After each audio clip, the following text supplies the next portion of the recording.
Ed here with the Digital Digest, and today I wanted to share a quick preview for the Sony A7 Mark III. This camera was announced by Sony in Las Vegas today, of course, the 26th of February, and it's an exciting camera because at a little under $2,000 US, you're getting a full-frame mirrorless interchangeable lens camera, basically the exact same body style as the A7R Mark III and A9, the same autofocus system as the A9, but it has been dialed down in order to be appropriate in line with the price point. You're getting 10 frames per second as opposed to the 20 frames per second that the A9 offers. But again, all of the niceties of the A7R Mark III and A9 when it comes to body and feature set, which is really impressive for a $2,000 camera. In fact, if you look at any other competing products in DI at that price point, you'll be looking at micro four thirds and APS-C sensor size. So to get a full frame sensor and all of these features at $2,000 is just an amazing thing. But I'm not shocked. This has been Sony's goal, after all, for many years now, to change the DI game, which they've been doing just a great job. I mean, you're looking at two phenomenal examples, the A7R Mark II, the Mark III, of course, both $3,200 suggested retail, that's US dollars, but the Mark II now, 3 years later, you can pick it up. I think the retail's $2,300, but you can find them for around $2,000.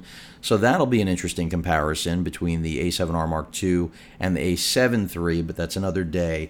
I've got my two favorite lenses here. Of course, the brand new lens I just picked up and shared not too long ago, the 28 to 135 f4 power zoom. I'm going to go ahead and move that out of the way because that monster, well, it's a monster.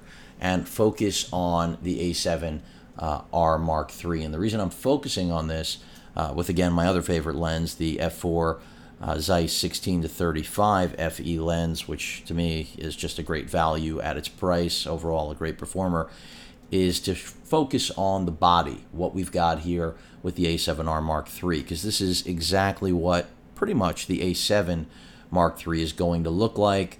You're getting the dual SD card slots, you're getting the Type Z battery, which Sony is claiming gives you the longest runtime. They're saying 710 shots per charge with the A7 Mark III. That's opposed to the old and trusty W series, which, well, when you look at them side by side, you can understand why the Z has competently superior battery performance. It's a much larger battery, different cell, but putting that aside, back to the camera itself, you're getting that button orientation. You know, the record button, this whole layout is being brought to the A7 Mark III, which to me is a fantastic thing. You have the touch screen. In terms of the overall body, the A7R Mark III has had some issues with weather sealing. Hopefully that won't be an issue, of course, with the A7 Mark III. I haven't had any issues personally with my R Mark III, but you're talking about a $3,200 camera that I just essentially am showing you here, now being available at a $2,000 price point with a more advanced autofocusing system.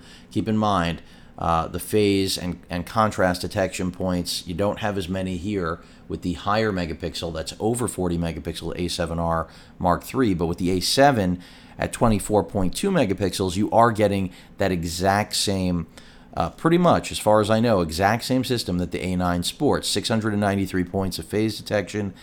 You've got over 93 or roughly 93% of the entire sensor covered with both phase and contrast detections.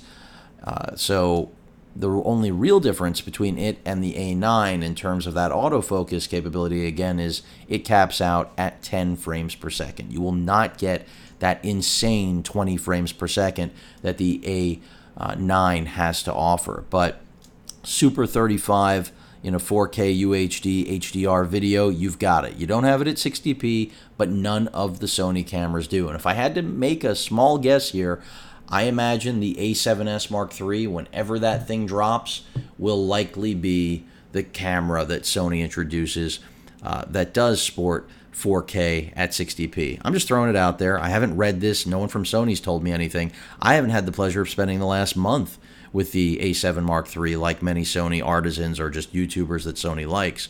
But I will say that what Sony's presented here, because of its price point and feature set, and yes, it does come down to things as simple as the battery life, the full frame sensor, the dual SD card slots, better ergonomics, the video button where it should be, amazing EVF, now having touchscreen, and then on top of all of that, introducing such a robust autofocus system and that buffer, and basically the same sensor, and again, basically an identical autofocus system, just dialed down so that the A9 is still justified, because for those that do require the speed, the A9 is still ready and waiting. The A7 Mark III is really, as it always has been, designed to be full frame for all, and that's exactly what I see here. As I mentioned at the top of the video, the A7 Mark III is priced at what equivalent Micro Four Thirds and APS-C sensor cameras, interchangeable bodies, are priced at, and yet you're getting full frame and a whole lot more with what I've mentioned in this video.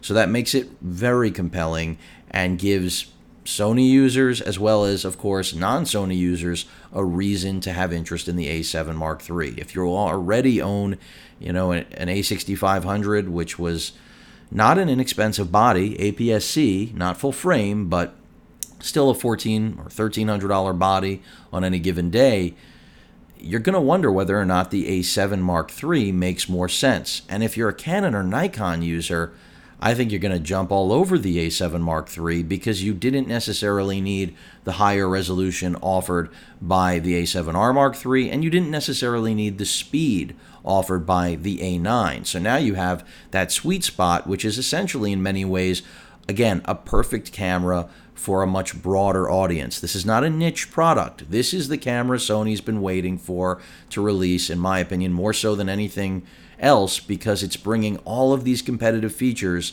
that attract pros and amateurs alike at a price point that both pros and amateurs can swallow. And Sony knows that, and that's why they've been building out so much FE, that is full frame E-mount glass, over the last several years. So if you've been wise and invested your money, which I've been recommending for years now, whether you were purchasing a full frame Sony body or an APS-C body, I've always said go with the FE lenses, because you never know when you're going to roll over. And the A7 Mark III is all about that rollover. Get the body style of a much higher end and performance of a much higher end camera. I mean, longest battery life of any of Sony's full frame mirrorless interchangeable offerings at over 700 shots. That's using the LCD.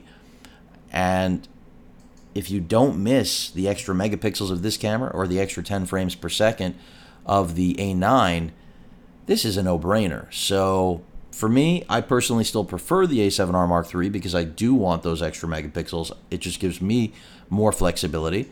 But I am not, again, that broad audience that Sony is trying to appeal to. And I think they've hit it out of the park, as they say, with this. I mean, you've got the same USB Type-C connection that you have here. It's not just the ability to use those Type-Z batteries and have, the touchscreen and a video button. I forgot this whole time. Also, how about that joystick? But again, that's kind of self-explanatory, because it's borrowing the exact same body type as the A9 and this camera right here. So a great offering from Sony. I'm really excited. I think this is going to make a lot of customers, existing Sony customers as well as crossover customers, really happy. I mean, after all, you can adapt whatever glass you want to this body, much as you've been able to do with cameras really well from Sony since the A7R Mark II introduced the 5-axis image stabilization. So a lot to like here with the A7 Mark III. I think Sony is a winner as usual, and also they've changed market expectations for price points as usual as well. So it's going to be interesting to see how the competition responds, including companies I really like Panasonic, because they've got amazing cameras at this price point, but nothing full frame. And again, I'll reiterate that, because this is where it changes the game. You're getting pro-level features at an APS-C and Micro Four Thirds price point, but getting a full-frame sensor. Seems like the best of both worlds. Any questions or comments, please feel free to post them. Hit that like button, and as usual, please feel free to subscribe. Later.